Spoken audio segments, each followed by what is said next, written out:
Welcome to the shop. Have the FMS F-18 64mm 4S.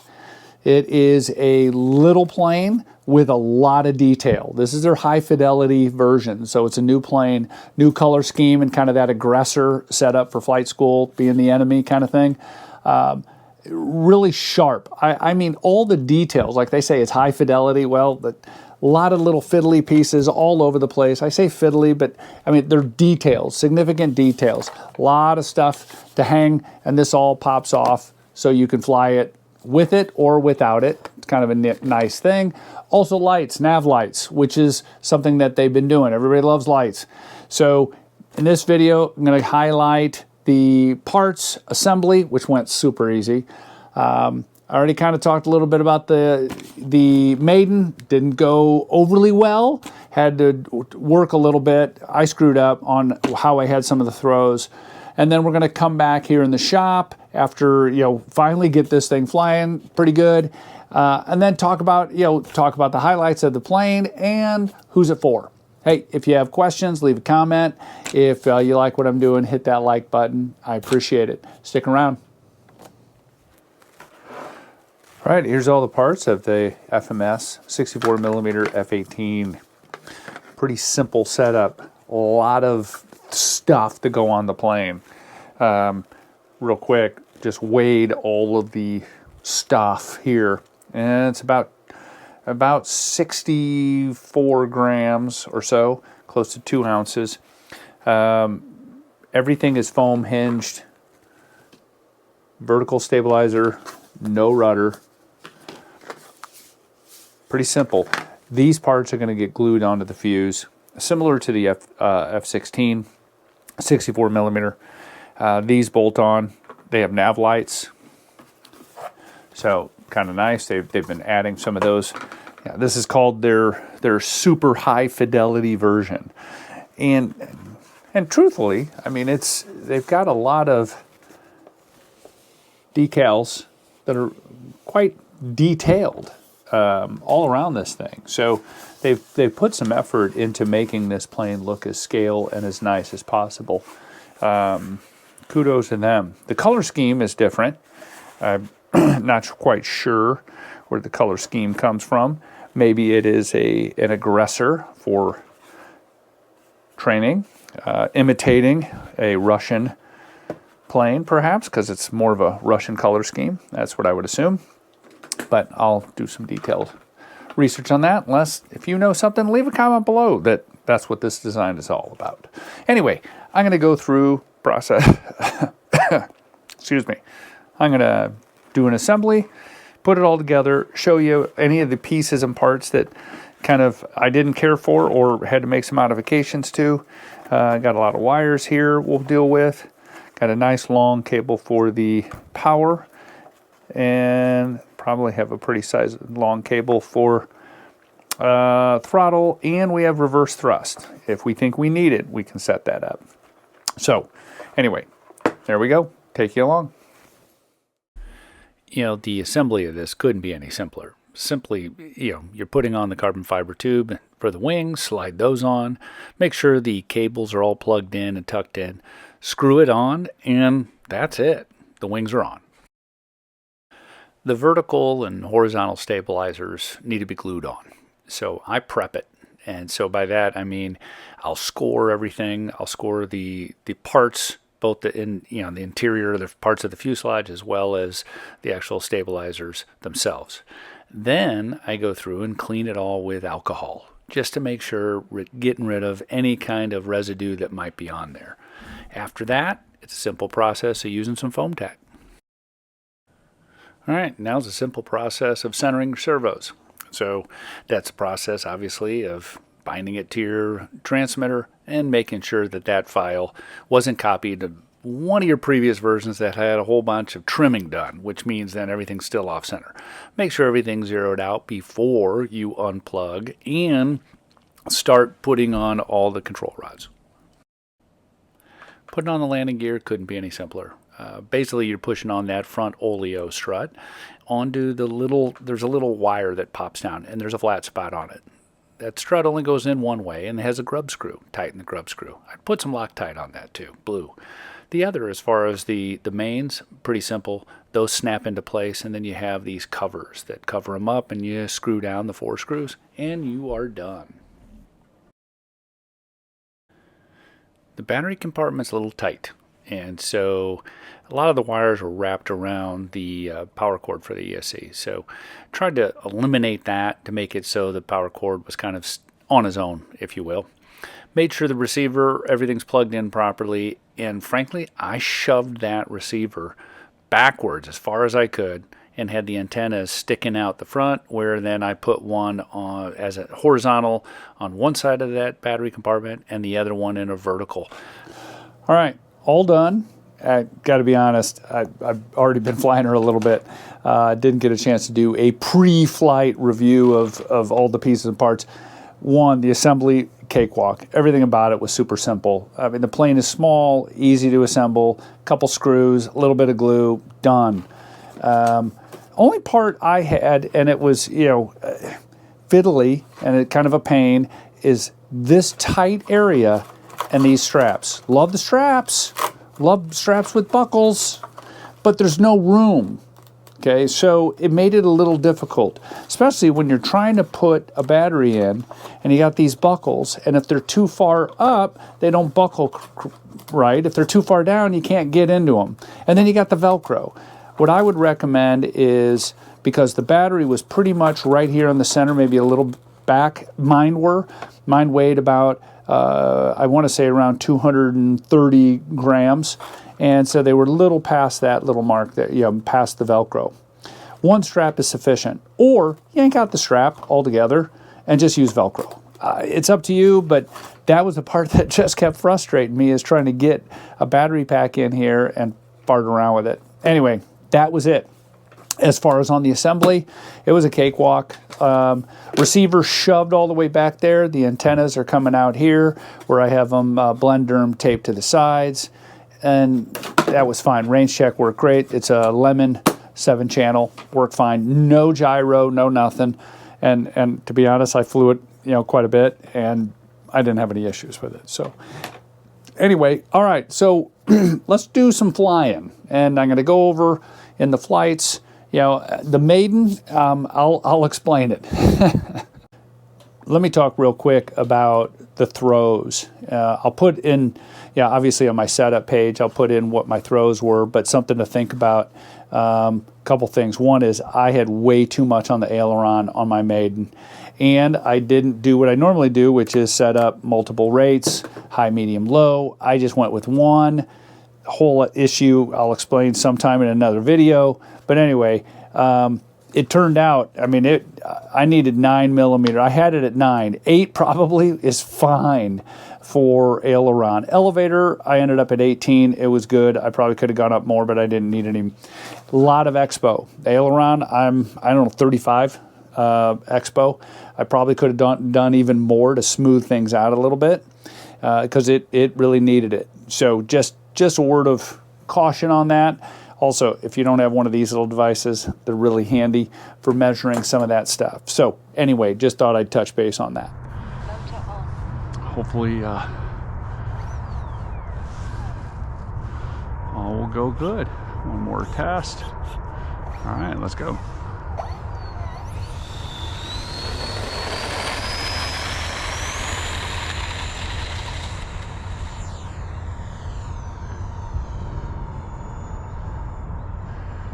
You might not have seen it, but right there is where I realized, oh crud, I've got way too high of rates.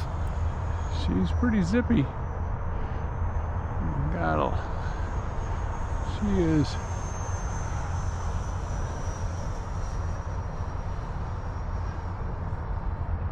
I'm gonna have to tone her down. I'm gonna bring her in and make an adjustment. Normally I do couple different settings on rates, and this time I did not, and I should have.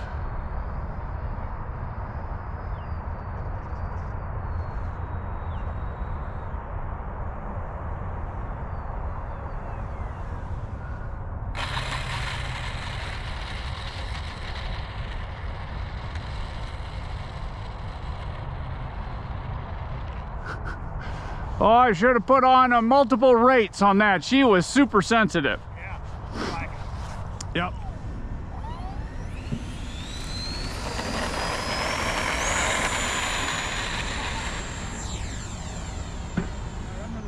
Okay.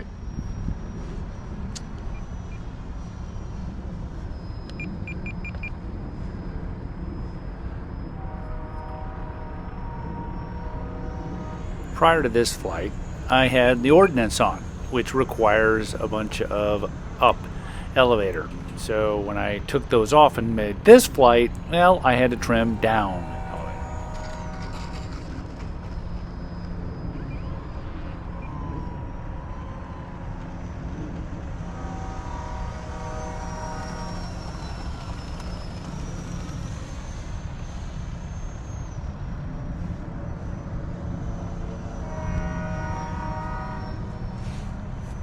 Warming up. Yeah. 1 degree or 2. One or 2 degrees.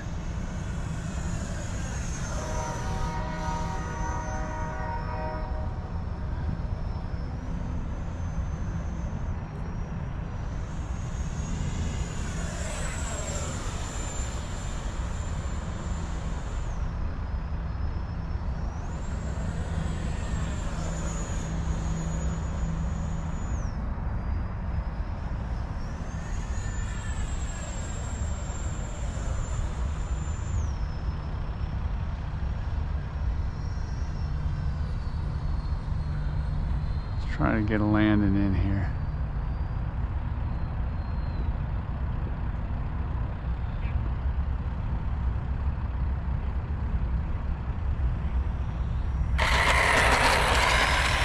A little fast. A little fast.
Found she will slow down.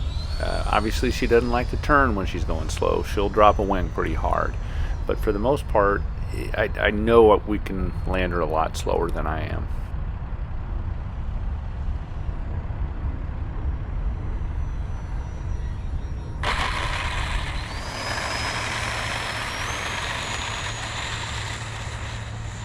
I actually think it flew better with the ordnance on. I had pretty much all of it except one of the draft tanks and some of the missiles, but most of it was on, and it just seemed like it flew smoother, I guess. Maybe a little slower, not as responsive, but it to me it was just a little easier to fly with the stuff. Looks pretty cool. Let's see how she does with vertical. All the armaments on it. Not bad. I mean, I think she's got plenty of power. Power is not the problem with this plane. She's just super sensitive. And for me, a little hard to see at times.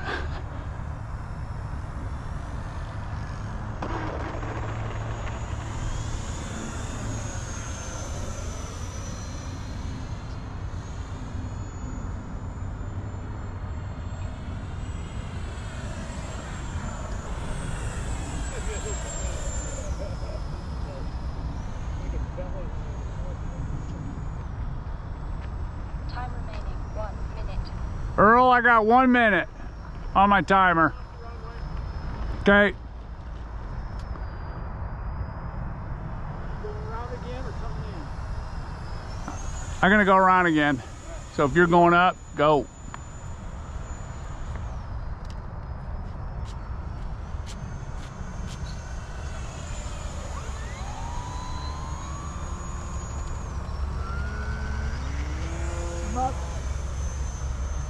All right, coming in. Got rid of the angry noise. Most of it. Most of it. Yeah, the spinner was loose. Gotcha. Oh yeah.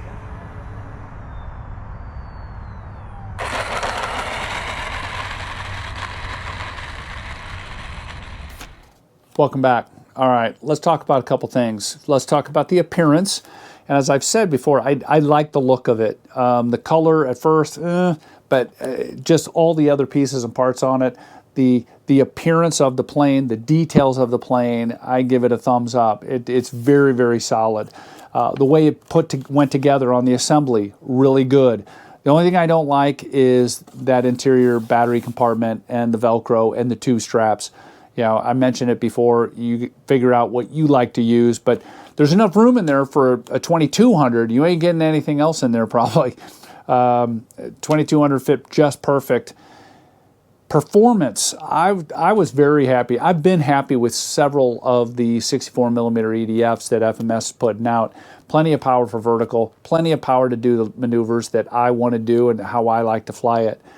Will this thing do a Harrier? I didn't get to that point. I think it will on some of the stall tests. It seemed pretty good. The only problem is you don't have a rudder. That is the only thing about the performance. There's no rudder. So some of my landings, I was working the rudder, but it wasn't doing anything. So that is the only downside of this plane, no rudder.